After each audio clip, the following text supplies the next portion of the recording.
Let's start with NAU women's basketball. The Lumberjacks have been dominating the court these past couple of weeks and finished the regular season on a 3-game winning streak.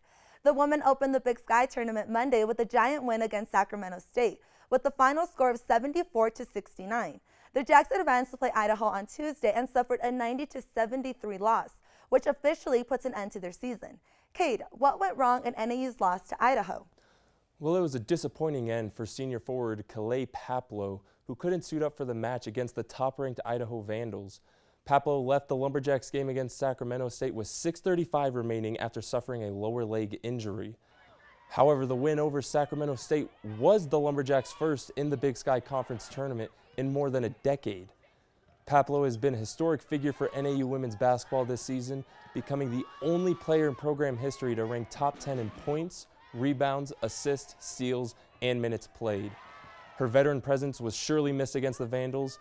However, with Paplo out, freshman guard Regan Skank stepped up big time. She nearly notched a triple-double in her career performance with 24 points, 12 rebounds, and 6 assists. The senior guards of Idaho were just too much to handle, unfortunately. Taylor Pierce and Michaela Ferenz combined for 55 points in their 17-point victory over NAU. The guard combo has been troublesome for the Lumberjacks all season, with Ferenz averaging 28 points per game in 3 contests and Pierce with 24. Still, this is a bright future ahead for the young NAU squad that won 4 straight, including a Big Sky tournament win. Both are first since 2007.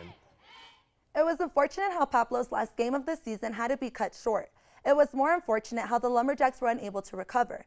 But I have to say, players like Skank, who you mentioned is only a freshman, makes me excited for the upcoming season. With the potential NAU has, I have no doubt they'll make it further next season. Moving on to the NAU men. The NAU men's basketball team won their last game of the regular season against Northern Colorado. They then played their first game of the Big Sky tournament Wednesday morning against Sacramento State and lost by a final score of 72-60. NAU struggled this season with an overall record of 10-20, leaving them at number 9 in the conference. Despite their struggles throughout the year, the Lumberjacks finished the regular season by going 3-3 over their last 6 games headed into the Big Sky tournament. Cade, what went wrong during their game against Sacramento State? Well, the first thing NAU needed to do was get off to a faster start against Sacramento State.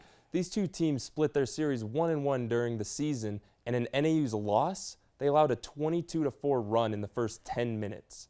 If NAU wanted to make a serious run in the Big Sky tournament, they couldn't afford to get off to a slow start, and they did against Sacramento State. The Jacks had great contributions from redshirt freshman guard Luke Avdalovich, who is having a phenomenal season from the arc, shooting 50.4%, which ranks 4th all-time in NAU history.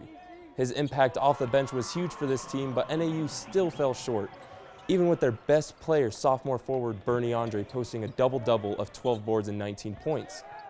But hey, if you compare this 10-win season to last year's 5 total wins, it wasn't such a bad year for the Jacks.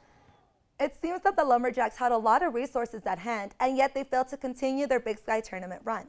But Sacramento State was never going to go easy. They put up 47 points in the first half, with NAU only having 27 points on the board. If NAU had started a little stronger, they could have definitely made it a game. Despite this loss, I'm looking forward to next season and seeing how Bernie Andre and Luke Adalovich continue to improve, and hopefully the Jacks team as a whole. Now, shifting gears into high school baseball. The Flagstaff Eagles are doing very well this season. They lost their first game of the year against Buckeye Union, but seem to have adjusted their swing as they are now on a 5-game winning streak. Wow, these boys are unstoppable. They defeated their last opponent to the St. Mary Knights by a final score of 8-3. Sophomore Silas Clary was on fire. He had 3 hits, 2 of which were RBIs, contributing to the early lead the team had over the Knights. We'll see if they can keep their streak alive against their next opponent, the Prescott Badgers, in a 2-game series. Cade, how hard are the Coconino Panthers bringing the heat this season? Well, right now, Coconino is focused on getting their 2nd win of the season after starting off the season 1-1. The Panthers have lost 3 straight as they look to bounce back against the dominating Flagstaff Eagles. Right now, junior Jordan Lucero is batting .429 and leads the team in runs and hits with 6 apiece. Those numbers already eclipse his stats last season of 3 runs and 2 hits in 7 games. As of right now, the Panthers could use some more help offensively after hitting just 7 home runs last season, 5 of which came from Jake Plekis, who is gone playing for the Utah Valley Wolverines. Kate, the Coconino Panthers no longer have their star player Jake Plecas, and the team is struggling to put runs on the board. In their last matchup, the Panthers put up 3 runs and lost by a score of 13-3 against Lee Williams last week. The Panthers will play Mojave High School in a 2-game series tomorrow as they look to claw their way back to victory. I'm hoping the Panthers can charge up their bats and start hitting some home runs. The season has just begun, so let's see how they too adjust their swing. They might just surprise us all. Not to be forgotten, Northland Prep Boys Baseball is struggling a bit at the start of their season. Prior to their 2-game matchup against Mojave, the Spartans had a record of 2-3. With a lot of games still on the schedule, there still is hope for this team. They will just need to take a look at what they need to improve on. Let's slide into softball. The Coconino Panthers are off to a 7-2 start this season. After suffering 2 losses at a tournament in Utah last weekend, the Panthers have rebounded and were on a 3-game winning streak entering Wednesday's game against Desert Edge. With key players like senior pitcher Caitlin Snowpeck leading the way, the team is sure to keep putting runs on the board. Snowpeck already has 19 RBIs this season and is hitting .553 at the plate. Another player off to a hot start is senior Taylor Brown, who is hitting .467 through 9 games. But on the other side of town, Kate, how good are the Flagstaff Eagles running the bases this season?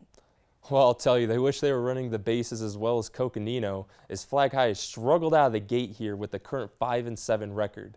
Things were looking promising for the Eagles in early March after winning 3 straight games in just 2 days, posting 10 runs in each of those matchups. However, since then, they've lost 5 straight, allowing at least 10 runs in 3 of those games. Senior pitcher McKenna Snodgrass has been a bright spot for the Eagles, earning a 2.36 ERA in 7 appearances. Flagstaff will be seeking their first home win of the season, March 26 against Mojave.